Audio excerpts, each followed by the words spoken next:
Coaches, how to become your most fun self. I think of it as a hat.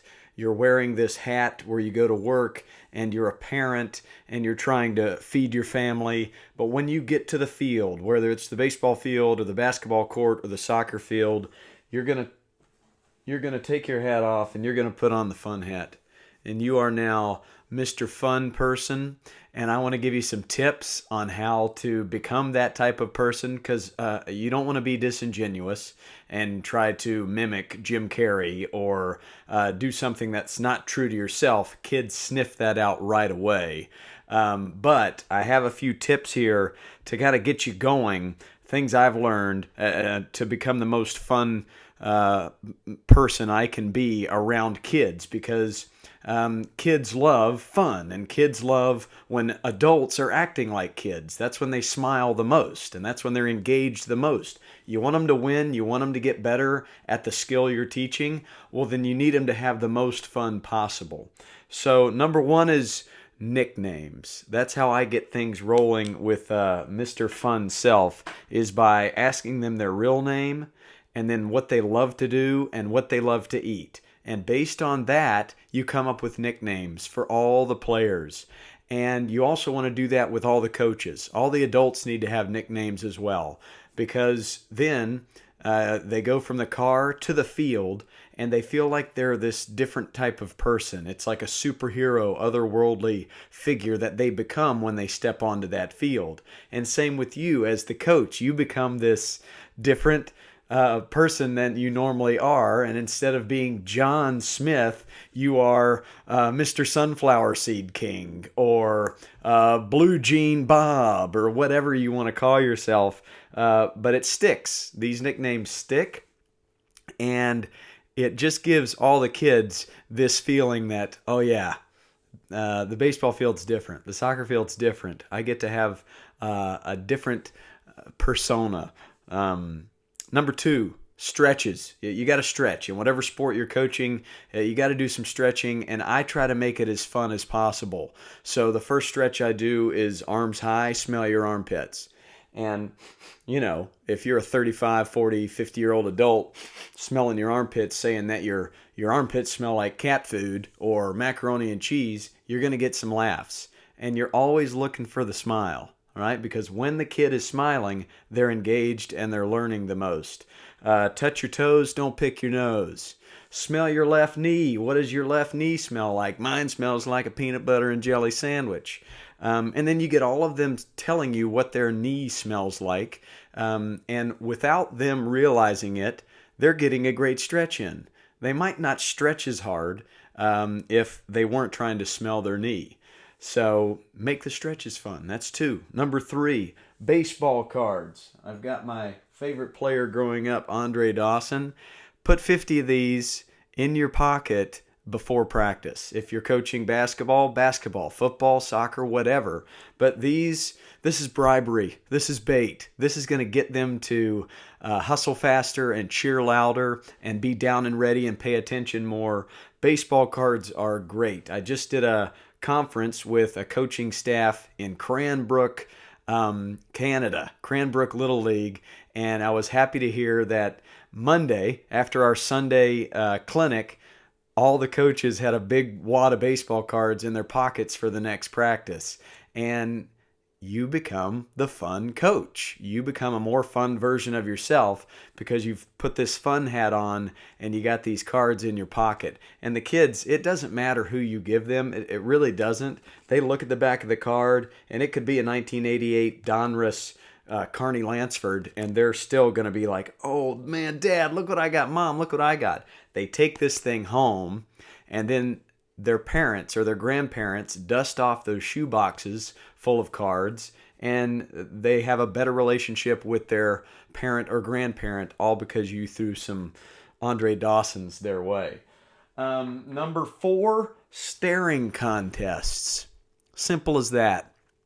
I always call team meetings after we stretch and run the bases, and I bring a few kids up at the beginning of practice that I feel like have earned it. Maybe they've been paying attention the whole day, or maybe the last couple weeks they've really been hustling and being kind.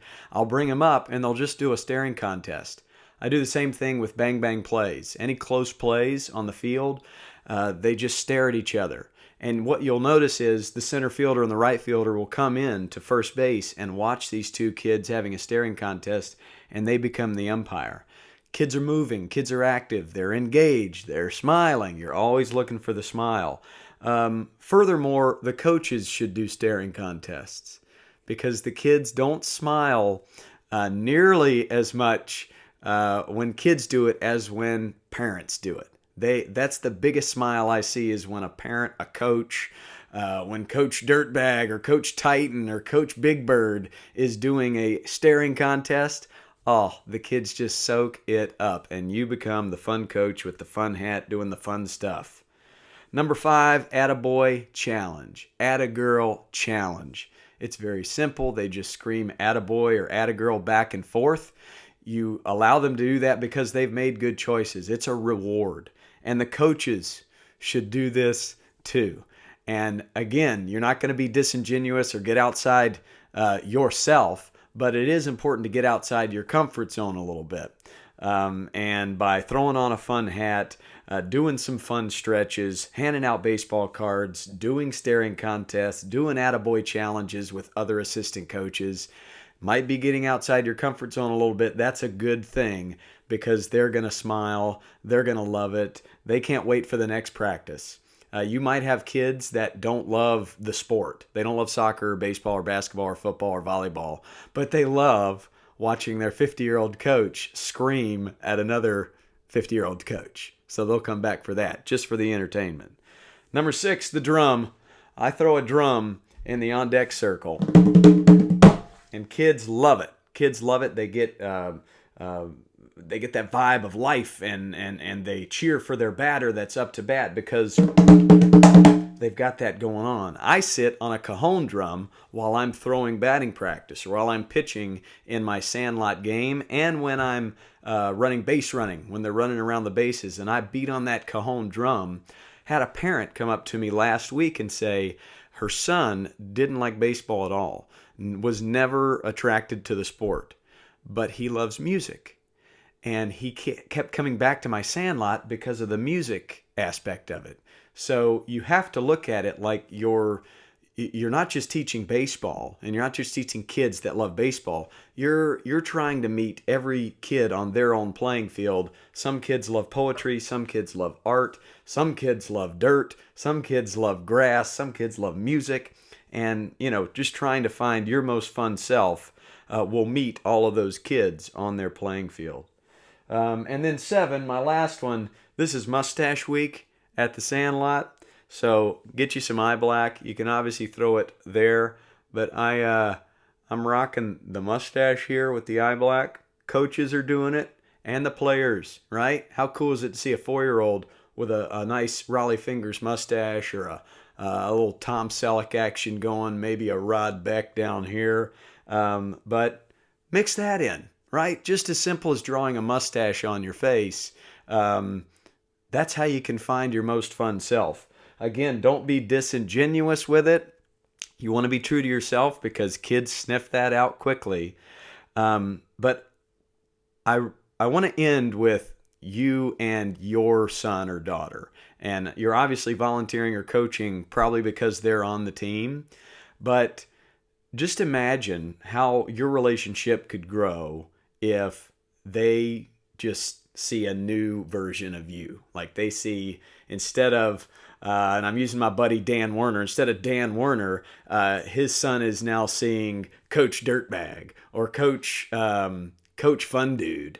And what can happen is that the relationship grows between you two. There's more fun involved, and I don't know. I kind of want to just leave it at that and see if you can come back to me in a few weeks and let me know, hey, this is what's happened with our relationship. We've grown a little bit closer. We're laughing a lot more. We're trading baseball cards.